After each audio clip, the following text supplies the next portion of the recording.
আসসালামু আলাইকুম। এখানে দেখতে পারলানি আমি চাইরাটা কলম শাক আনছি।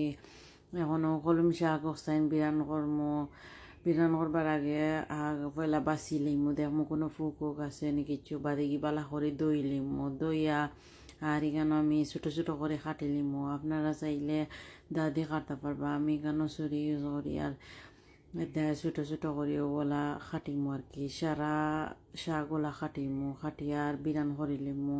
আপনারা চাইলে আলুও দিতে পারবা বা আমি কিছু এক্সট্রা দিতাম না। আমি যে জায়গাত চাইরাটা শাক আছে ও চাইরো আটারে বালা করে রাঁধিলিমু। এখনও ফ্রাইং প্যানও আমি তেল দিছি 3-4 চামচ আর একটা রসুন দিছি যে লাগে রান্নয় আর একটা মিডিয়াম সাইজর পেঁয়াজ দিলাইছি। পেঁয়াজ দিয়া দই তারে বালা করে বাজিমু আর থোড়া করে আমি আর কি হলুদের গুঁড়া দিছি আর কাঁচামরিচ কটাইছি বাদে শাক দিলাইছি দিয়া 10 মিনিট হইব শাকরে বালা করে আর কি লাড়িছি। লাড়ার বাদে গুঁড়িও দিলাইছিলাম।